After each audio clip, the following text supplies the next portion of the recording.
자, 제주반도체 교육을 해드릴 건데 교육에 앞서서 홈페이지 찾아오시고 유튜브 활용하시는 방법 알려드립니다. 네이버에서 윤정도를 이렇게 검색하시면요, 이렇게 떠요 화면이. 그러면 여기 보시면 공식 홈페이지 유튜브 다 나와 있어요. 그래서 요 유튜브를 누르시면은 그러면 이제 여러분들이 원하시는 종목 검색하시면 여기서 또 다 나와요. 엔캠부터 뭐 대한해운, 흥하, 해운, 뭐 한글과 컴퓨터, 보통 아무리 짧아도 10분에서 1시간 반까지 종목별로, 또 업황, 또 시황 전부 그걸 올려드려 놨으니까 이런 거 참조하셔가지고 돈 받으시고, 그리고 두 번째 기준은 수익의 목적이시잖아요. 저런 내용들을 기술적으로 막 분석해드리고 또 기본적 분석을 해드려도 뭔 소리인지 난 잘 못 알아듣겠어 하시는 분들은 네이버에서 홈페이지 찾아오시면 이렇게 이벤트 상품들이 있어요. 그 중에 이제 윤정두와 함께 하겠다 라고 하시면 일로 빨리 전화하십시오. 그리고 가급적이면 자산 여력이 되시는 분들은 VVIP방에 오셔서 오늘 같은 경우에도 카카오뱅크 페이, 또 엔캠, 또 제주반도체 같은 경우 시가총액 1조 미만이니까 문자까지는 안 내보내요. 대신에 이제 교육기준 잡아드리니까 참조하시면 됩니다. 일단 그 제주반도체의 기존의 흐름 쭉 보고 그러고 나서 오늘 기준의 흐름을 또 볼게요.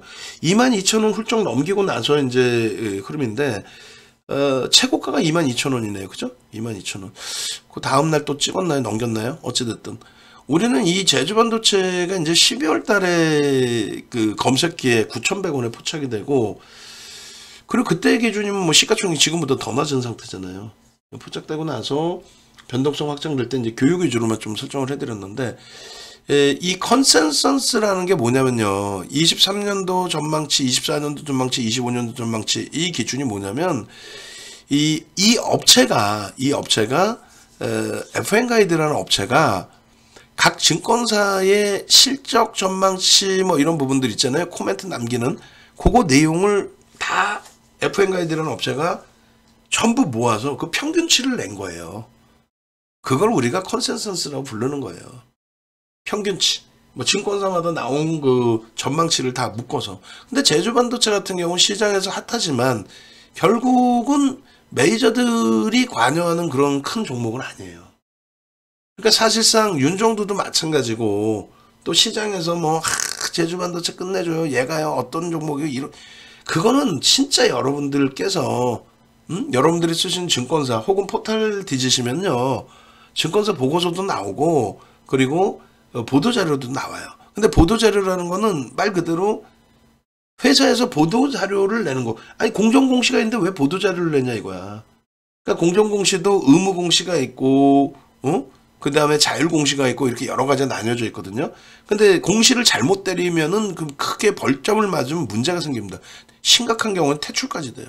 그러니까 뭐 예를 들면 바이오 업체들이 우리가 이번에 임상 성공하면 뭐 대박 날 거고 이런 거 공시도 나오질 못해요. 그거 공시로 냈다가 잘못되면은 걔는 아웃이란 말이야. 그냥 툭툭 던지는 거야, 보도자료라고 해서.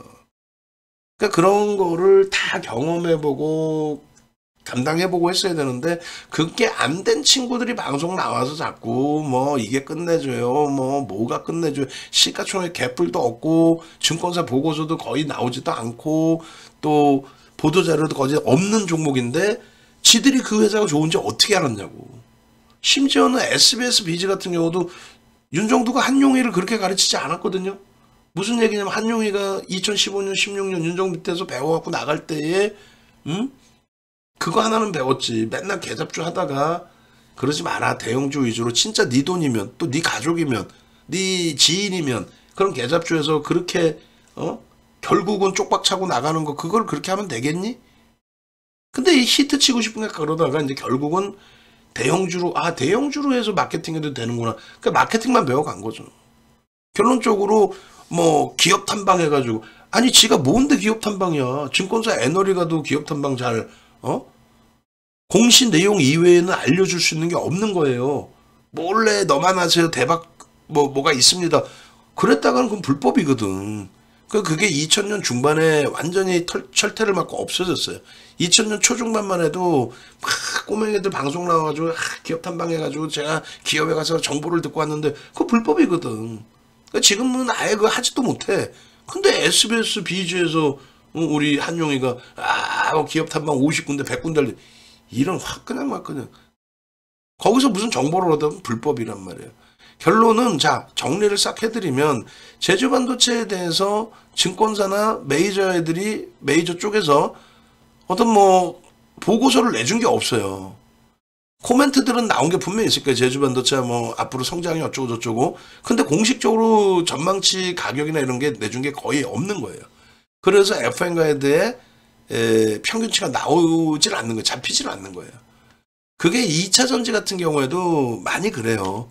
시가총액은 허벌나게 어마어마하게 올라왔는데 바이오주들 마찬가지고 보고서가 나오질 않아. 보고서를 낼 만한 가치 자체가 없거든.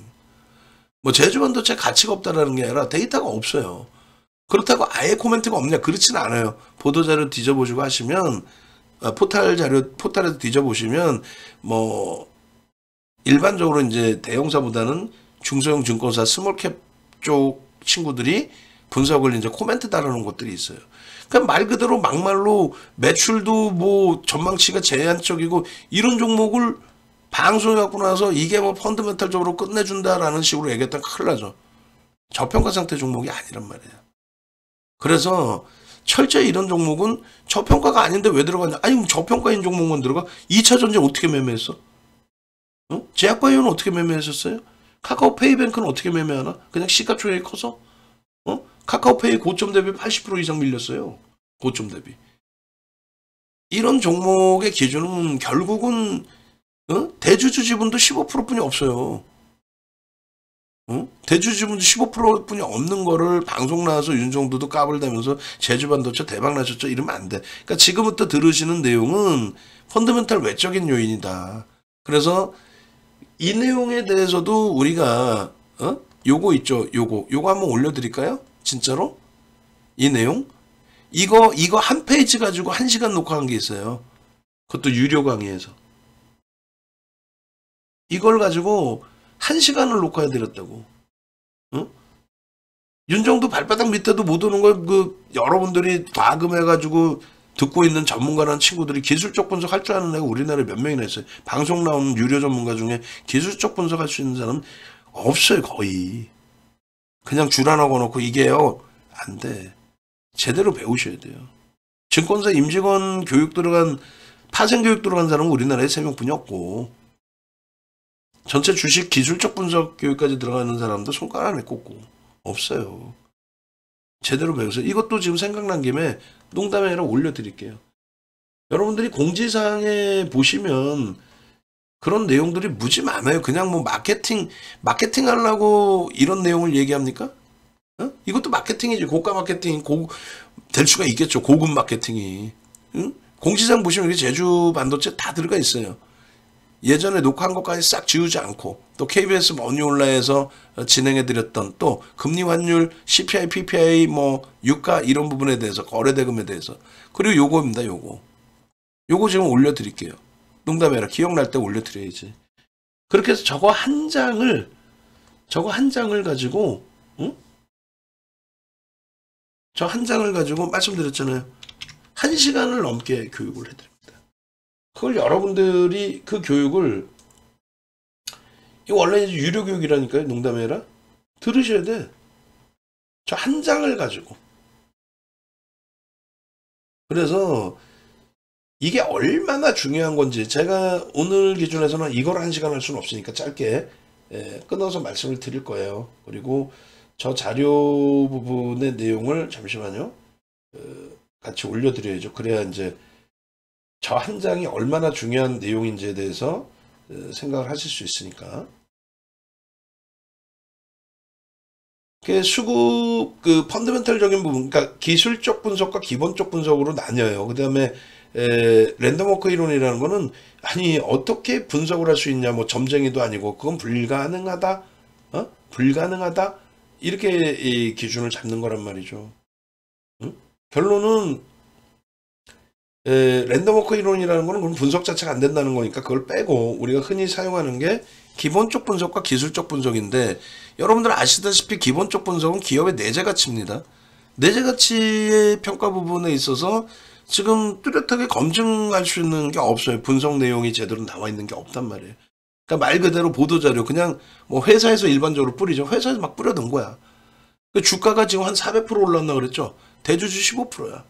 제대로 장난치는 종목인 거죠, 사실. 예? 어찌됐든. 그 상황에서 우리는 심리적인 부분이라는 게 여러분들이 알고 계신 모든 내용이 다 심리입니다. 아, 이거 성장성이 뛰어나대요. 이거 끝내준대요. 반도체 끝내준대요. 온 디바이스 AI, 제주 반도체 온 디바이스 AI래요. 야, 끝내준대. 독점이래요. 뭐 어쩌고저쩌고. 그건 다 루머잖아. 검증되지 않은 내용이잖아. 그게 실질 맞는 내용이어도 펀더멘탈, 실적으로 바로 연동되어 있는 것은 아니잖아요. 그래서 그걸 심리라고 표현합니다. 그래서 이것을 달리 표현한다면 모멘텀, 재료, 이슈, 뭐 이런 부분으로 평가를 내려요. 그러면 수급과 심리를 나눠 놓고 봤을 때 시장에서는 일반적으로 7대3으로 얘기를 해요. 그 비중을. 가지고 있는 힘의 크기 뭐 이런 개념의 기준에서. 근데 윤정부는 절대 아니다. 9대1. 9대1, 1도 주기 싫다 얘한테. 무슨 얘기냐면 이것을 바탕으로 해서 수급이 형성돼야 되는데, 이 수급이라는 건 두 가지로 나뉘어집니다. 하나는 메이저의 수급과 하나는 거래 대금입니다.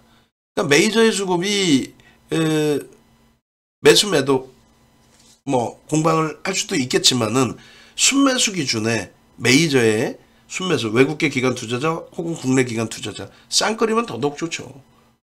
그리고 아주 고르게 분포돼서 다 같이 매수하면 그건 초대박이죠. 한쪽에서 너무 집중적으로 사는 거, 그거는 그렇게 신뢰도를 높이 가져갈 수 없어요. 그쪽에서 사고 나면 다른 쪽이 안 사버리거든. 어찌됐든 메이저의 수급이 들어오면서 누적적으로 올라가는, SK 하이닉스가 뭐 거래 대금 1조 넘긴 게 몇 번이나 돼? 거의 없어요. 작년에 SK 하이닉스 작년에 거래 대금 1조 넘긴 거 4번인가 뿐이 안 돼요. 그런데 더블 났죠. 그잖아요. 다른 애들 변동성 나오려면 막 상한가 가고 그랬다가도 뭐 결국은 또 깨져 있고, 2차 전지도 우리도 7월 26일날 전량책 실현하고 지금 뭐 30, 50%막 깨져 있고 그러잖아요. 걔네들 거래 대금이 1조, 3조, 5조, 8조까지 터졌다고. 결론은 누적 순매수 기준의 수급 범위가 하나가 있는 거고요. 메이저의 수급이. 그리고 또 한 가지의 기준은 뭐가 있다? 거래 대금의 기준이 있다. 거래 대금. 그래서 결론적으로 거래 대금의 기준에서 지금 제주반도체의 경우는 거래 대금의 기준에서의 흐름이 연출이 되는 겁니다. 아니, 조금 이따 볼 거예요. 그런데 아니, 지금 외국인이 지금 월요일날 초강력 매수를 했는데, 아니 흥하에어는 초강력 매수 안 했어요? 다 했지. 예? 하루 만에 다 팔고 나가잖아요. 액티브 쪽에서 아무리 강력하게 매수를 해도 5%를 매수를 해서 지분 신고하려는 쪽은 제한적이고, 그리고 예를 들면은 삼성전자 하이닉스처럼 대주주와 외국인 지분이 87%에 거기에 추가 수급이 들어오는 거, 또 카카오페이처럼 대주주와 대주주 지분 자체가 굉장히 높죠. 싱가포르 펀드 쪽에서 들어와 있고, 펀드가 아닌가요? 알리페이인가요? 그쪽에서 들어가 있고, 그리고 이제 그 밖에 외국인도 있고, 그렇게 하면은 그들이 대주주와 외국인이 갖고 있는 것만 94%예요. 품절주, 무슨 뭐 양지사 같은 뭐 그 말 같지도 않은 그런 뭐 품절주라고 표현하는 게 아니라 실제 유통 물량이 없는 거 카카오페이 시가총액 8조 이런 쪽에서는 나와요. 근데 그 와중에 1.5%씩 사버린단 말이야. 그게 실질적인 수급인 거고, 제주반도 좀 이따 보겠지만은 대주주 지분 15%에 외국인 기관 지분 거의 전무해. 그런 상태에서 하루에 한 3% 샀어. 그 연속성이 있을까요? 제주반도체를 막 사서 M&A 하게? 아니란 말이지. 그래서 실질적인 누적 수급 범위도 한 단계 더 들어가서 봐야 돼요. 어찌됐건 뭐 수급이 개선돼 있는 쪽, 그리고 이쪽은 거래대금. 그 거래대금은 어디 가서도, 윤정도 방송 이외에는 어디 가서도 그런 교육을 받으실 수가 없죠. 전부 거래량 얘기하죠. 거래량 가지고는 안 돼요. 그건 90년대 쓰던 방식이고, 지금은 고빈도 거래라고 해서 회선이 빨라져 있기 때문에 1초에 시스템적으로 부딪히면 1초에 7번 거래가 돼요. 1초에. 사람 손으로는 누를 수가 없죠. 기계끼리 부딪혔을 때. 파생상품 같은 경우에. 1초에 7번까지 체결됩니다. 그게 2012년도에서도 그 이상이에요. 그래서 지금 고빈도 거래 기준에 금융당국 불법으로 정해놨지만 해외 시장에서는 고빈도 거래가 당연시돼 있거든요. 가끔 가다가 이제 뭐 예를 들면 2차 전지에서 3월 23일 날 작년에 에코프로가 50만원 찍었는데 50만원 근처죠. 49만 5,500원 찍고 셋이 넘어서 한 방에 2차 전 전체 에코프로 포함해서 한 방에 40만원. 그러니까 고점 대비 막 20% 가까이 밀려버립니다. 그게 공매도 때문이 아니라 중간에 호가 공백이 무너진 상태에서 반대 매매 물량막까지 쏟아지면서의 흐름이 되는 거예요.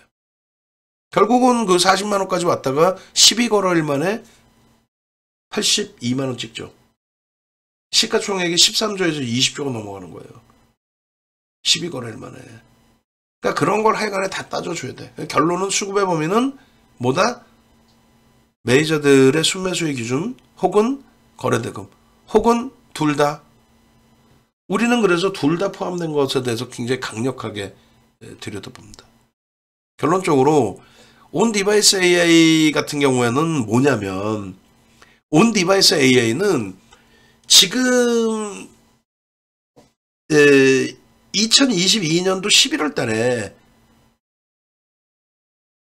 오픈 AI를 시장에서 전체적으로 관심을 갖는 과정 속에서 뭐 그 이전에 뭐 알파고라든가 지능형 AI 스스로가 인간하고 대화를 할 수 있는 유튜브에 한번 뒤져보시면 깜짝깜짝 놀래요 진짜. 생각을 해서 대답을 한단 말이에요.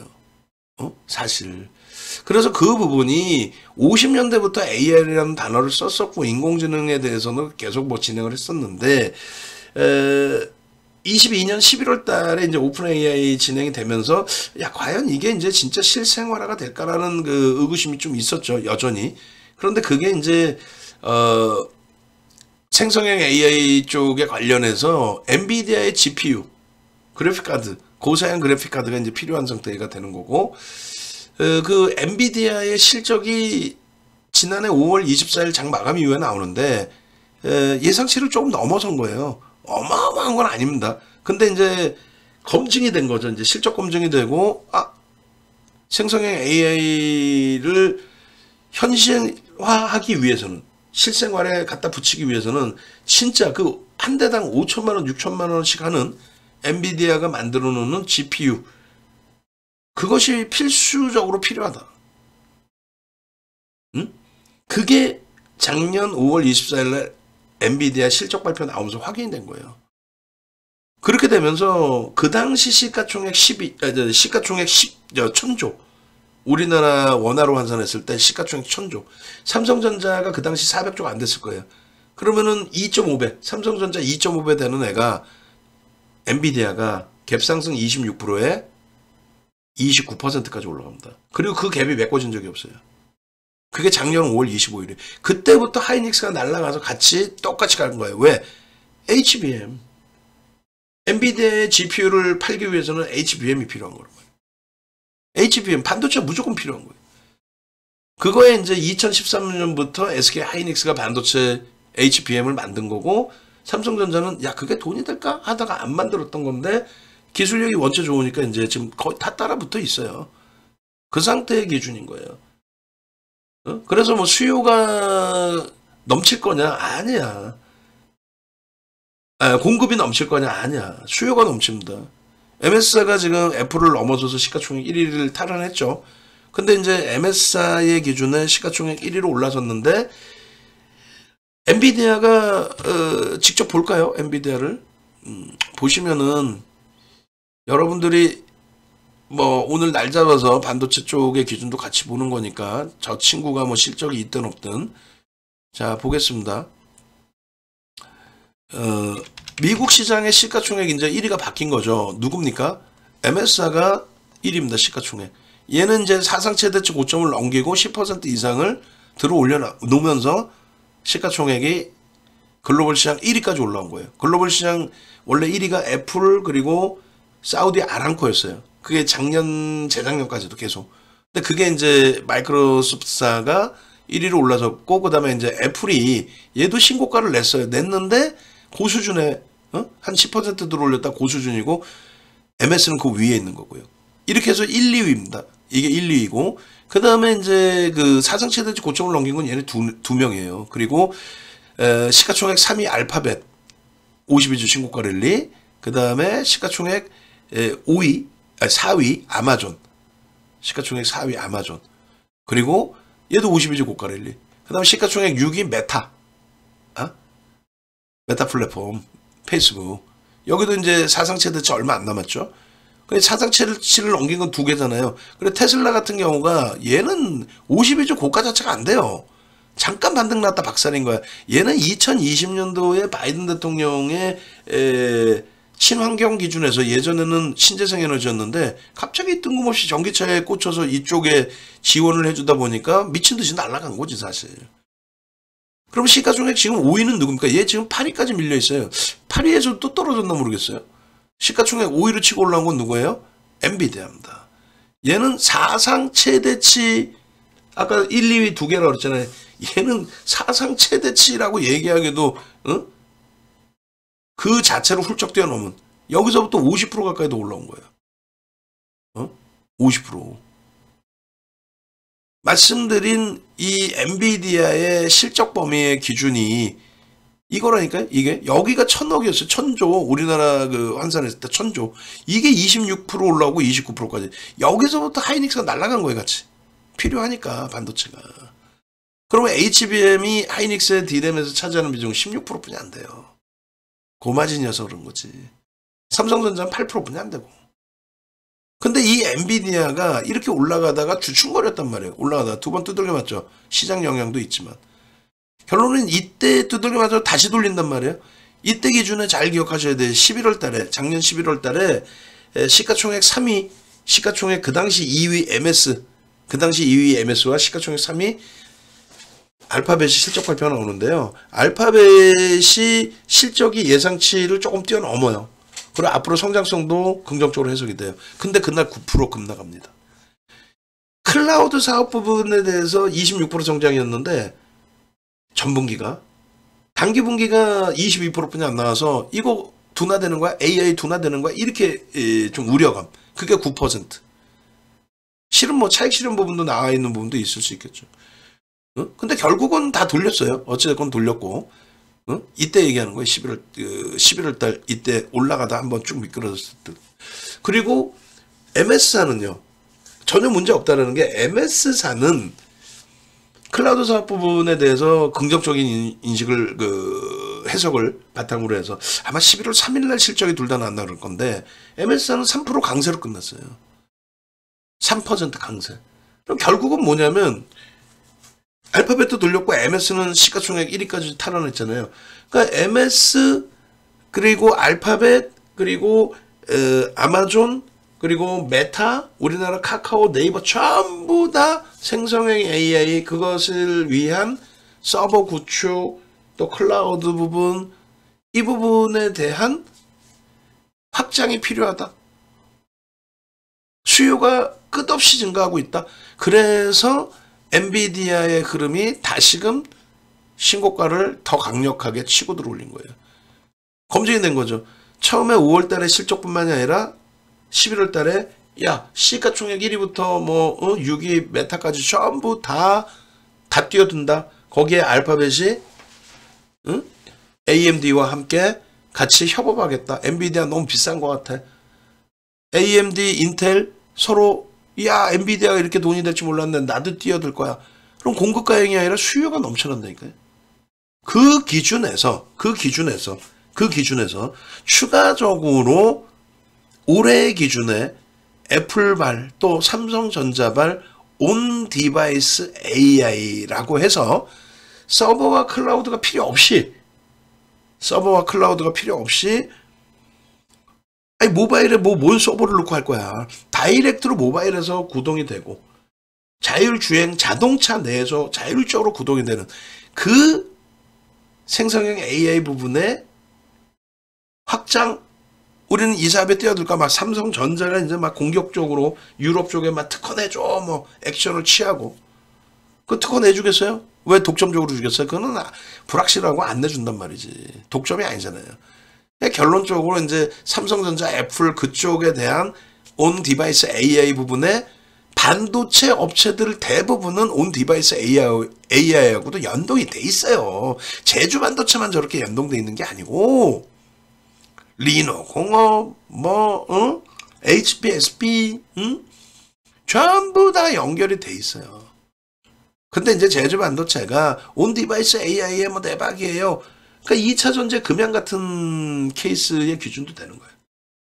금양 같은 애가 지금 700억짜리를 1조, 12조까지 넘겨놨었죠. 700억짜리를 12조까지 넘겨놨단 말이에요. 시가총액 700억짜리를 12조. 그 박순영이 앞에 세워놓고, 박순혁인가? 박순혁이? 배터리 아저씨 앞에 앞잡이 세워놓고 700억짜리를 12조까지 만들었잖아요. 징그러운 애들이야.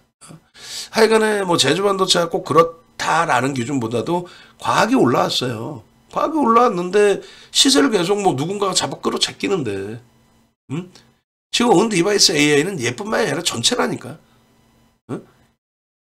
결론은 이 제주반도체 기준에 작년 12월부터 우리는 이제 포착이 돼서 들여다본 기준이 돼요. 뭐 1월 달만 따지면 1월 2일 날 14,470원부터 22,000원이니까 거의 뭐 8,000원 올라왔잖아요.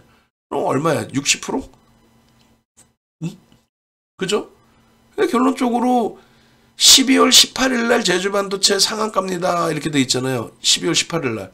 그 12월 18일 날 9,130원에 8%에 12월 7일이구나. 12월 7일 날 9,130원에 8%에 포착이 되고, 좋아요 좀 눌러주세요. 지금 뭐 좋아요가 몇 개 없어. 4개야. 조회수는 지금 그래도 꽤 있는데.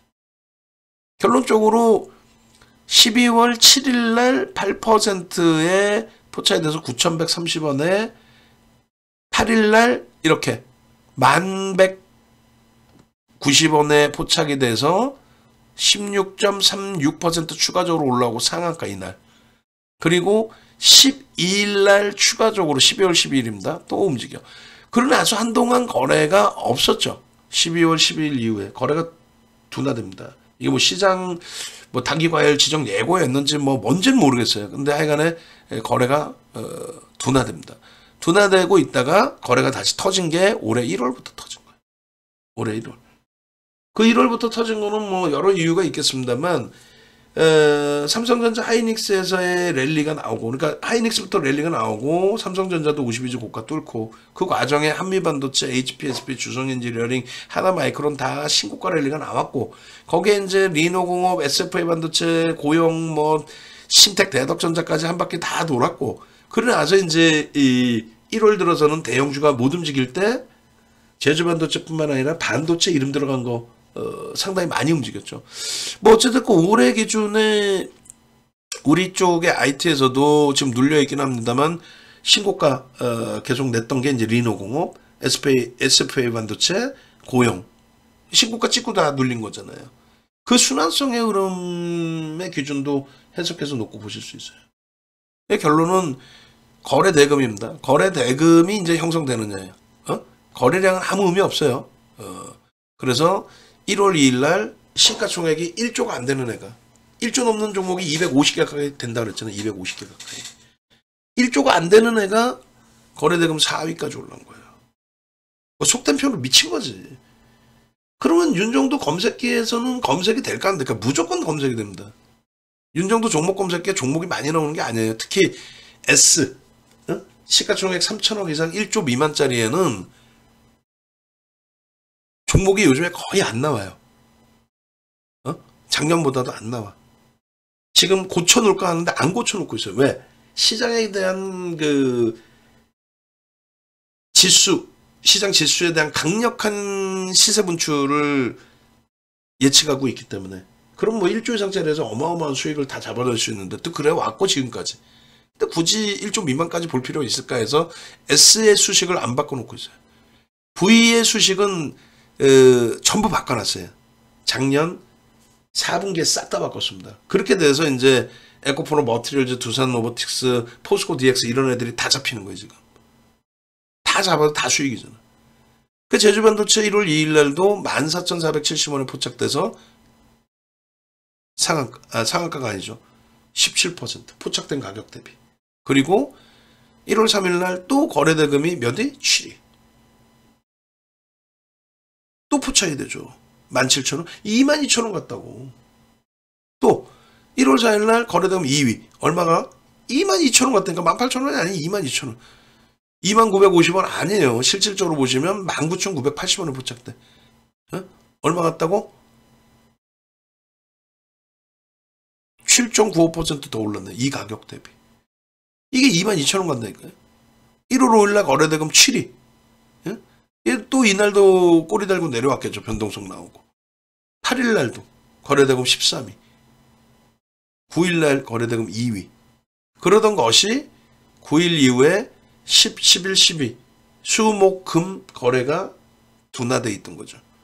그렇게 되면서 22,000원 찍고 이제 고점 찍고 미끄러져 내려올 때 차익 실현 범위를 이렇게 명확하게 1월 9일 10시 17분에 이렇게 명확하게 잡아드리고 텍스 전략 올려드리고. 근데 이거를 이렇게 아무리 해드려 봐야 라이브 방송에 계신 분들은 매매를 잡아서 하신단 말이에요. 교육도 받았어. 검색기에도 나왔어. 유료 회원 가입하시면 검색기 다 드리잖아요. 뭐 검색기 그냥 막 공짜로 막 달라고 샘플 달라고 샘플 드려봐야 값어치를 못 느낀단 말이에요. 어? 그렇게 해서 드리면은 이거는 아닌 거야. 결론적으로 고점에서 미끄러지면 차익 실현 하셔야 됩니다. 이 녹화 다 올려드렸잖아요. 싹 다 올려드렸어요. 이 교육 자료까지 다. 그렇게 해서 차익 실현 싹 다 끝내놓고 밀려 내려갔다가 다시금 월요일날 21,000원대를 돌파를 했어요. 그러면 많은 분들이 그 생각을 해요. 야, 뭐 이걸 매도했다가 하냐. 그냥 냅뒀더니 더 가더라. 그러면 안 돼. 그리고 월봉의 기준에서 뭐라 그랬어요? 적산병이 나와도 캔들의 크기가 계속 커져야 된다. 그래야 추세 지속인 거지. 처음 나온 캔들이 제일 크고 그 다음 작아지면 그건 추세 반전이다. 적산병이라고 계속 가는 게 아니에요. 그럼 뭐 평생 가게? 근데 저 도지를 그려드렸는데, 그러니까 꼬리를 달고 내려오면 차익 실현해야 된다 그려드렸는데 꼬리를 달고 내려왔었어요. 내려왔으니까 차익 실현하는 거지. 그래서 밑에서 또 다시 보면서 다시 들어가면 돼. 목표 주가 분명하게 1월 9일에 뭐라고 잡아드렸어요? 29,000원. 갭에 대한 목표 주가. 그럼 요거 그대로 보시면 되는 거예요. 갭에 대한 교육 받으시고 이 공부하기 싫다 하지 마세요. 이거 다 윤정두가 만들어 놓은 교육 내용이란 말이에요.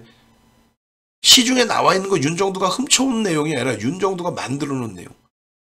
그리고 목표 주가 25,000원 잡아야 되는데 꼬리가 내려와서 요 갭을 만약에 메꾸고 음봉으로 깨지면은 그러면 추세 반전이 아니라 그랬어요. 강력한 추세가 둔화될 뿐이다 라고 해석을 해드립니다. 항상 위로 올라갈 때나 내려올 때나 항상 똑같아요. 그래서 주봉의 기준, 그 다음에 일봉 1월 9일 날 10시 13분 기준에 일봉 기준에서의 갭이 또 있죠. 여기도 마찬가지. 갭에 대한 목표주가 설정할 수 있어요. 그 기준에 다만 꼬리를 달고 이렇게 내려왔죠. 음봉 떨어졌잖아요. 음선 나와 있죠. 21,500원에 왜 차익 실현 안 했느냐. 그잖아. 22,000원 찍고 고점 대비 미끄러지면 우린 차익 실현 한단 말이죠. 그렇게 해서 케빈 선생님 제주도 도를 하루방으로 반도체 만드나요? 흐흐 행복해요. 1월 9일날 검색기에 계속 이렇게 뜬 건 여러분들 시각적으로도 확인하셨고, 이런 수익 범위들을 여러분들이 놓치실 이유가 없는 거예요. 이런 수익을 왜 놓쳐요? 이런 수익을 소형주 1조 미만 뭐 제주반도체 이런 데서 대박 내시려는 게 아니에요. 이런 대형주에서 제대로 된 수익을 잡아내시라는 얘기예요. 대형주에서. 2차전지? 박순혁이? 아유. 실질적인 윤정두는 최저점에서 또 최고점까지 기술적으로 7월 26일 날 싹 정리했잖아요. 그 자락에서까지 몰빵하라고 8종목 2차전지 8종목 다 잘하고, 아유, 나쁜 친구들 아주. 여러분들은 더 이상 그렇게 당하시면 안 되는 거예요. 여러분들 자산 수익에. 그럼 오늘의 기준을 보셔야 될 거 아니에요. 제주반도체에 대해서. 응? 오늘의 기준에 제주반도체를 보시자 이거예요.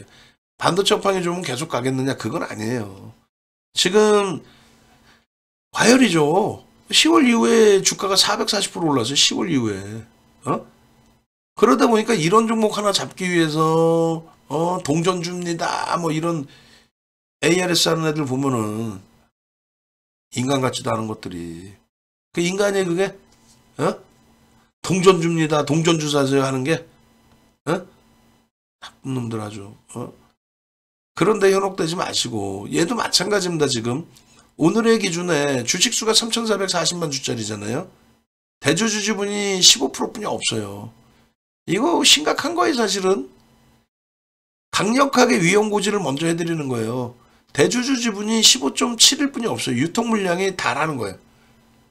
유통 물량이.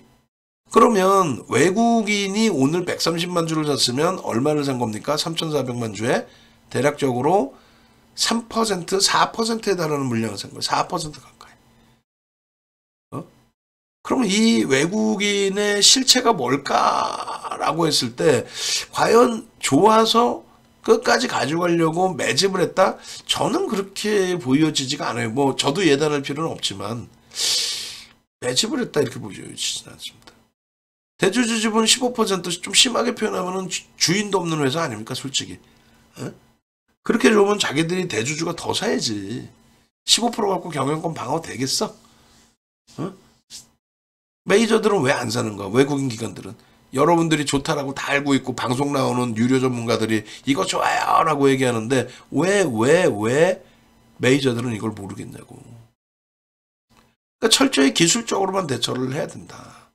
그래서 결론은 오늘 지금 2천만 주의 거래가 터졌습니다. 그러면 거래대금이 더 중요하다 그랬잖아요. 이렇게 보는 거예요. 요 바닥에서 2,500만 주 터져봐야 주가가 낮으니까 거래대금은 1,500억 푼이 안 돼요. 이번에 거래대금 최상위에 놓여져 있는 게 7천억입니다. 시가총액이 지금 이 자리에 올라와서 7천억 원대인데 요날 거래대금 터진 7천억이라는 게 말이 되냐 이거지 사실. 18,040원이라는 종가상의 고점을 넘겼어요. 요날 종가상의 기준이면 뭐 요날 기준도 있겠죠. 종가에서 가장 높았던 종가가 이 정도의 종가가 되네요.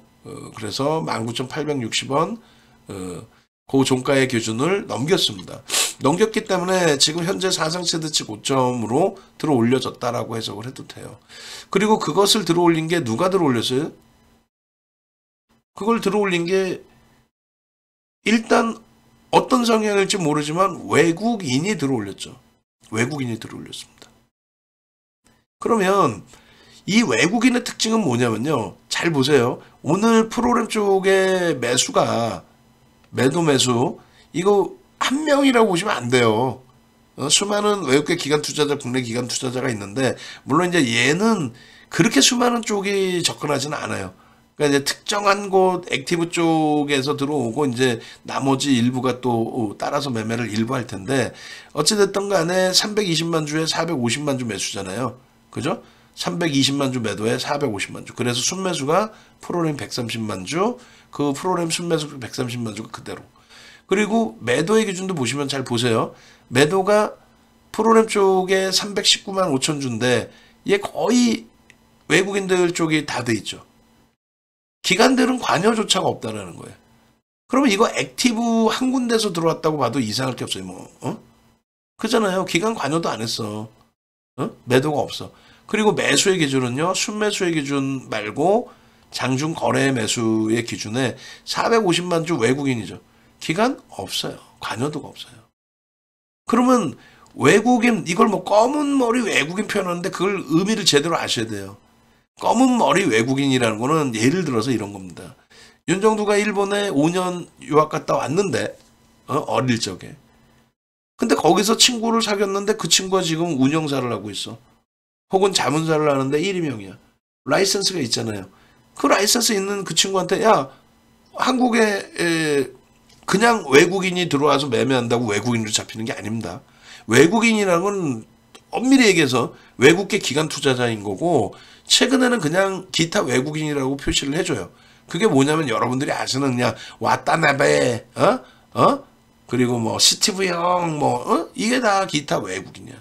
그럼 외국인은 뭐냐면 자격을 득한 기관 투자자로서의 자격을 득한 라이센스를 득한 기관 투자자를 외국계 기관 투자자를 얘기합니다. 그러니까 지금 뭐 윤정도가 방금 얘기한 것처럼 우리나라에 한국 지점을 내놓고 우리나라의 라이센스를 득해가지고 우리나라 매매를 할 수 있는 기관 투자자 자격 라이센스 갖고 오는 거죠. 그 자금을 우회적으로든 직접적으로든 우리가 돈을 넣는 거죠. 그럼 그들이 사면은 외국계 기관 투자자가 사는 것처럼 착시 현상이 있을 수 있다는 거예요. 그거 하나가 있고, 그 다음에 이제 CFD, 예? 라더견이 사태 터진 거 지금 이제 뭐 막아서 거의 없을 것 같긴 한데 CFD나 이런 쪽에 해치 물량이 액티브 쪽에서 들어오는, 그러니까 해치 물량이 외국계로 들어오는. 결론적으로 뭐 다 떠나서 결론은 기간은 전혀 관여 없이 이 종목을 이만큼 땡겨놓은 거는 외국계에서 한 방에 다 세러 올린 거잖아요. 그잖아요. 이 주가의 변동률을. 그럼 내일 프로그램이 추가적으로 공격적으로 매수를 들어오느냐 그거 먼저 봐야 되고, 장중에 외국인 기관 실시간 따라잡기 이렇게 하잖아요. 아니야, 그건 다 거짓말입니다. 우리나라의 예전 기준의 한국전산본부, 그게 지금의 코스콤이거든요. 코스콤이 모든 체결, 호가 제공, 모든 거 전산을 담당하는 게 코스콤이에요. 그러니까 증권사는 중개 역할만 하는 거예요. 여러분들이 누르시는 매수 매도를 전송해주고, 그걸 코스콤이 받아다가 체결을 시키는 거고, 그렇게 해서 추정치, 외국인 기관 투자자, 뭐 국내 기관 투자자 그 체결치 추정치를 하루에 장중에 5번뿐이 안 쏴줘요. 실시간이 아니에요. 근데 한국경제TV에서도 모 전문가가 실시간이라고 팔아먹죠. 나쁜 양반이지. 양반인지 뭔지 모르겠지만 잘 아는 분이고 우리 회사도 한 1년 계셨던 분인데 나한테도 혼났단 말이야. 아니 그게 코스콤에서 5번뿐이 안 싸주는데 그걸 실시간 매매 따라잡기를 한다고 그 상품을 팔아먹으면 나쁜 사람이지. 거짓말쟁이 아니야. 그거는 환불받아야 되는 100%다. 근데 그 상품이 지금 증권사에까지 다 깔려있단 말이에요. 그 사람이 만든 거 말고도. 근데 실질적으로 실시간 매매라는 건 없어요. 실시간으로 추정치가 절대 나올 수가 없어요. 코스콤이 쏴주시는데 뭔 헛소리야. 프로그램 쪽은요. 실시간으로 나옵니다. 프로그램은. 이거는 외국인과 기관인데 대부분 그 극대형주 이외에는 대부분이 다 외국인이 쓰는 거예요. 극대형주 이외에는. 그래서 결론은 내일 당장에 개장 초부터 거래는 일단 움직이겠죠. 혹은 바보 아닌 이상 메이저가 붙어주겠어요? 얘가 장난쳤는데 메이저가 붙어주겠어요? 아, 제가 좀 착각을 했네요. 제주반도체 오늘 거래대금 1위였을 거예요 아마. 그렇게 해서 내일 갭상승 한 2% 나오겠네요. 그죠? 2% 나오고 변동이 왔다 갔다 하는데 우리는 1조 미만이니까 매매세는 안 드립니다. 진짜 특별히 여러분들께 드리는 전략인 거예요. 우리는 1조 이하짜리 매매세는 안 드려요. 교육만 해드리지. 근데 여러분들이 관심 있으시다면 보시라고 잡아드린 거지. 지금 시간의 거래대금, 시간에서도 거래량 뭐 상승률 다 필요 없어요. 거래대금 최고를 보는 겁니다. 거래대금 3위입니다. 2,400개 종목에서. 그럼 거래량이 원래는 더 터져야 돼요. 4,700만 주. 우리가 계산할 때는 나누기 3. 그럼 얼마예요? 대략 한 1,500만 주, 1,600만 주죠. 1,600만 주 기준 잡힌단 말이에요. 내일. 그러면 안 돼. 최소 2,000만 주 터져야 돼. 2,000만 주가 터져도 4,000억 분이 안 돼요. 얘가 거래대금 정점이 7,000억이잖아요. 거래대금 정점이 7,000억인데 2,000만 주 분이 안 터지면은 4,000억 분이 안 된다? 근데 22,000원 고점을 넘기고 양봉을 유지할 수 있다? 조금 벅차요. 그러니까 거래가 최소 거래가 3,000만 주 터져야 되고 최소 거래가 3,000만 주 그리고 양봉이 유지됩니다. 그 과정 속에 프로그램 쪽의 수급이 어떤 식으로 형성이 되는지. 예를 들어서 흥하해용 같은 경우에 얘도 마찬가지예요. 더블 났잖아요. 지금 더블 저기 1600원으로 잡으면은 작년 11월 13일 이후에 190% 올랐어. 1600원 기준 잡으면은 그 당시 기준에 4천억 수준? 뭐 그런가요? 그 정도인 종목이 1조 1000억까지 올랐다고. 주요 주주 지분이 84.9이에요. 유통 물량이 없어. 없는데 외국인이 말 그대로 430만 주씩 때려 사버리니까 유통 물량이 없는 애를. 그러니까 상한가를 가는 거지. 근데 결국은 오늘 장중에 죽어라고 때려버리는데 오늘 장중에 죽어라고 때리잖아요. 프로그램 매수 계속 매도야. 아까 말씀드린 외국인 기관 수급은 실시간으로 나오는 게 아니기 때문에 저걸 의지할 수 없고 오늘의 기준에 매도와 매수도 기관들 55만 주 9만 3천 주가 물량입니까? 한 군데서 그냥 매수 매도 해도 조그만 자문사에서 매수 매도 해도 기간으로 잡히지. 근데 외국인들 쪽에서 1400만 주 1500만 주 거래 그게 다 프로그램 아니에요 지금. 프로그램 1400만 주 매도 매수 990만 주 매수 대부분 다 프로그램으로 건드려버렸죠. 수식 딱 줘버리고 알아서 치고받고 매수 매도 이렇게 때려라. 저거는 결론적으로 상한가 만들었던 쪽 다 빠져나갔어요. 그러면 좋게 해석하면요. 내일 한 번 더 들어올 수 있지. 시장 조치고 뭐고 지금 시장 조치 들어가 있죠. 시장 조치 투자 경고 지정 예고 들어가 있잖아. 근데 예를 들어서 외국인이 저 투자 경고 뭐고 이슈 불거졌는데 한 번 더 때리시면 해외 400만 주 다시 들어와서 또 땡겨놓을 수도 있어. 근데 그게 한계가 있다는 거지. 자꾸 이렇게 만져버리면 금융당국에 제재를 받죠. 라이센스 박탈당할 수도 있어. 농담이 아니라. 어찌됐건 결국은 계속 끌고 가서 내가 계속 얘를 뭐 지분 막 사재 낄 수는 없는 거기 때문에 정리를 한 거고 예를 들면 그렇게 해서 이제 이 꼬리가 고점 대비해서 9% 이상 달려 내려온 거잖아요. 10% 가까이. 그럼 결론은 제주반도체도 똑같아질 수 있단 말이에요. 추이 추세 다 긍정적으로 다 만들어 놨는데 여기에 들어온 수급, 외국인 수급, 그 수급이 한 방에 다시 나갈 수도 있다라는 거예요. 흥하해운처럼 차익 실현으로. 그러니까 그걸 놓고 보면서 대처를 해야 된다는 거예요. 맹신할 수는 없어요. 프로그램 수급을 무조건 맹신해서 프로그램 매수가 들어와 그래 막 맹신해? 그랬다가 다른 데서 물량 때리면 어떡할 거야? 기껏 해봐야 외국인 3% 4% 샀는데 제가 지금 내일 또 3, 4% 또 살 수 있을 것 같아요? 그럼 지분 신고해야 되는데? 근데 내일 당장 만약에 여기서 다른 애들이 쥐어 까버리면 어떻게 할 거야? 유통 물량이 80%가 넘는 애인데 얘가. 대주주 15%뿐인데. 결론은 쉽지 않다라는 거예요. 근데 방송 보면은 내일 제주반도체요 2만 뭐 1,500원에 사시고요. 아 손절은 2만 원이고요. 목표 주가는 3만 원. 얘랑 확 그냥 막 그냥. 그런 흐름에 그런 예측 범위가 소설 쓰듯이 먹힌다면은 아니 얘한테 전화해봤어. 오늘 330만 주 사나이한테 전화해서 야 내일 또 살 거니? 내일 위에서 패딩 칠 거야? 밑에서 칠 거야? 내일 따라붙었는데 전화해봤냐고. 안 해봤잖아. 그럼 결국은 내일 장중의 기준에 그들이 어떻게 움직일지는 다시 봐야 되는 거예요. 그들이 어떻게 움직일지는. 그래서 내일 기준에 프로그램 쪽의 수급이 어떻게 형성이 되는지 또 개인 선호 창구에서의 수급은 어떻게 형성되는지 그리고 분봉 기준에서 거래를 수반하면서의 변동성의 확장을 주는지 그죠? 분봉 기준에 거래량을 수반하면서 움직임을 주느냐 그런 부분이 굉장히 중요하게 작용이 됩니다. 거래를 수반하고 흐름 앞전에 거래 대비해서 월등히 터져 있죠. 오늘의 기준에 15일의 기준에. 근데 결론은 함께 하셔서 수익 범위 잡아가셔야 된다는 거예요.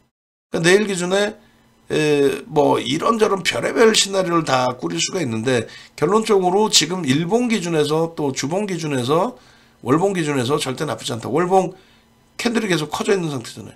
꼬리 달리면 차익 실현인 거고 양봉이면 안 팔아도 돼. 양봉이잖아. 꼬리가 여기서 이제 더 달리면 이제 파는 거지. 그죠? 지금 제로 베이스고 없는 거고. 그 다음에 주봉의 기준에 장악형이 또 있잖아요. 종가 기준으로 다 신고가의 랠리가 형성돼 있잖아요. 월요일날 거래량 그 수반된 걸 감안했을 때 또 주가가 위에 있을 때의 거래량인 것을 감안했을 때 그렇다면은 거래대금이 하루 만에 이 정도인데 5천억에 가까운. 응? 요 거래대금 요 거래대금 쓰면 뭐 못하겠어요? 긍정적이란 말이야. 근데 다 갖추어진 조건에서 이런 꼬리가 달린다? 음봉으로 다시 밀린다? 그럼 거기서 차익 실현하고 재차 접근 범위를 설정하시라는 거예요. 이해되시죠? 그러니까 쉽지 않다는 거. 그냥 눈 감고 이거 매수하면 대박 납니다. 그거는 농담해라. 하이닉스입니다. 야, 하이닉스 사서 어떻게 원금 회복하고. 그러니까 여러분들이 안 되는 거야. 하이닉스. 응? 윤정두가 에코프로의 기준에 절대 여기가 정점이 아닙니다라고 악을 쓰는데도 정점이 아닌 이유에 대해서는 딱 하나뿐이 없어요. 요자락을 얘기하는 거거든요. 요자락을. 정확히 요자락을. 요 기준에서 정확히 3월 23일을 생각해 보세요. 123,500원 2월 1일 날 저가가 123,500원이라고 칩시다. 그러면 이때 당시 2,500만 주 때 2,600만 주가 채 안 됐어요. 사실은 뭐 2,600만 주라고 잡읍시다. 그럼 얼마? 3조짜리예요. 3조짜리가 무슨 여기까지 올라왔을 때 13조 돼 있는 거야. 고점 3조짜리가 저기 13조 돼 있는 거라고. 10만원짜리가 50만원 찍었잖아. 49만 5,500원. 다들 뭐라 그래? 손가락질하고 정점이다. 스윗이 넘어서 9% 올라왔던 애가 마이너스 10%까지 스윗이 넘어서 확 밀리니까. 이때 배터리 있었으면은 뭐 공매도 이 헛소리 했을 거야. 이거 바보 같은. 아유 진짜. 윤정도 뭐라 그랬어요? 이거는 정점이 아닙니다. 거래대금의 정점이 나오질 않았습니다. 1조라는 거래대금이 어마어마하지만 앞부분의 고점을 형성할 때 1조가 형성돼 있었고 지금의 흐름에서는 추이가 지속되는 상황이라서 이건 정점이라고 논하기가 어렵습니다. 개인 누적 수급은 꼬여 있어요. 계속 매도야. 여기서 이렇게 들어온 게 한 3% 매수가 들어왔던 거거든요. 근데 그 이후에 계속 매도인데도 가. 희한하죠. 이거 개인들이 흥분해서 들어올렸다? 아니야. 메이저가 방향을 빵빵 때려주니까 거기에 따라붙는 최종적인 수급에 매수가 된 거지 실질 방향성은 메이저가 주는 거예요. 외국계 기관 투자자, 국내 기관 투자. 주가를 조작하는 개념이 아니라 여기서부터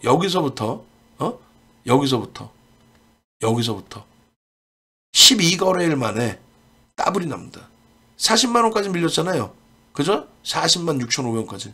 저 자락에서부터 82만 원까지 가는데 12거래일. 요렇게. 막말로 얘기했잖아요. 여러분들께 조금 전에 제주반도체가 뭐 이렇게 간다 그런 개념을 떠나서 이거 여기서 손가락질 하던 애요. 손가락질 받던 애야. 매매 안 하고 못 탔던 사람들이 손가락질하고 이게 어떻게 가겠냐고. 펀더멘탈상으로 못 가지. 어마어마한 거품이지. 10만 원 하고 있어도 거품이지. 엄청난 상상을 초월하는 거품이죠. 근데 기술적으로 거래대금 1조씩 터트리면서 움직임을 가져가는데 결국은 이 고점들을 넘길 때 슈팅이 나오는데 2조 이상 터트리는데 근데 이것도 정점이 아니야. 근데 부담스럽더라고. 여기서 80만 원 찍고 50만 원 깨졌었죠. 그게 부담스러워서 우리는 비중 자체를 포스코 그룹주들로 많이 실었던 거예요. 그래서 50만 원까지 내려왔던 애가 154만 원까지 올라간 거고 3거래일 만에 상상을 초월하는 오버슈팅이 나왔기 때문에 3, 4거래일 만에 포스코 인터내셔널로 따지면 이날 상한가 이날 10% 이날 또 상한가 24일 날 상한가였거든요. 포스코 인터내셔널이. 그러니까 9조짜리가 17조가 된 거야. 월요일 날 9조였다고 친다면 수요일 날 17조가 돼 있는 거야. 누가? 포스코 인터내셔널이.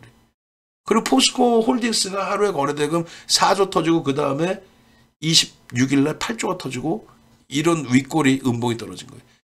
그건 끝이지. 초등학생 애들이 들어도 이거 과열 너무 과도한 변동률의 확산입니다. 그거를 모르는 박순희가 지가 무슨 펀드 매니저였고 거짓말을 하고 있어. 그러니까 이런 식으로 지나고 나서는 에코프로 뭐 내가 뭐 얼마야 어쩌고저쩌고 그거는 대부분의 개인 투자자들이 여기선 죽어도 못 사요. 손가락질합니다. 일부 여기서 들어갔다가 차익 실현한다면 쳐다도 못 봐요. 그러다 낙폭과대라고 1월 달 한번 들어갔는데 얼결에 올라가니까 뭐 고맙습니다 하고 여기서 또 잘라요. 얼결에 쫓아가. 혹은 이런 데서 낙폭과대라고 들어가. 죽는 지름길이지. 이게 어떻게 낙폭과대야. 우리처럼 여기서부터 거래 터져서 거래 미친 듯이 터지잖아요. 거래량으로 보면 안 돼요, 이걸. 거래대금으로 보셔야 된다니까? 거래대금으로 보면 완전히 그림 다르죠? 이 자체도 설명 못 한다니까?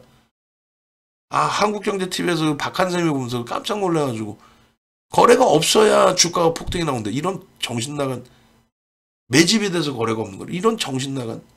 얘가 무슨 매집이 돼 있어, 얘가. 거래 대금인 거죠. 그러니까 예전에 90년대 이럴 때는 거래 대금이 특정 종목 몇 개 빼고는 이렇게 터지질 않기 때문에, 예? 그 변동률이 이렇게 나오질 않기 때문에, 예전에는 진짜 특정 몇 종목 빼고는. 그러니까 정상적인 종목의 정상적인 등락 범위에서 정상적인 거래량. 근데 지금 얘는 예를 들어서 10만 원일 때 100만 주 터지면 얼마에 1000억이거든요. 150만 원일 때 100만 주 터지면 1조 5천억이에요. 15배란 말이야. 똑같은 100만 주가 아니야. 근데 거래량 갖다 놓고 그걸 분석하려면 분석이 되겠습니까? 그러니까 거래대금을 보고 이렇게 들어가는 거예요. 그러고 나서 거래대금 어떻게 돼? 죽는 거지. 8월 31일 날 MSCI 지수 편입될 때 블록 물량 제외하고는 거래가 없죠. 죽는 거지. 마찬가지예요. 제주 반도체 기준도 내일 당장의 흐름을 어떻게 설정해야 될지 몰라요. 근데 지금 거래대금이 어떻게 돼 있어요? 터져 있죠. 근데 내일 말씀드렸잖아요. 3천만 주가 터지고 더 형성이 돼야 주가가 견인되는 거지. 이 앞에 7천억 터진 거래대금보다 못한 뭐 200만 주, 300만 주 터진데 주가 갈 것 같아? 못 가. 그 상태에서 외국계에서 들어온 저 물량, 외국인들이 들어온 130만 주 물량이 여기서 소진되고 관망기조로 형성되면은 요렇게 내려오는 거예요. 그 이후에는요. 거래가 둔화되면 무너질 수 있다. 그러니까 결론은 뭐예요? 어차피 노란톡이 들어가기 있잖아요.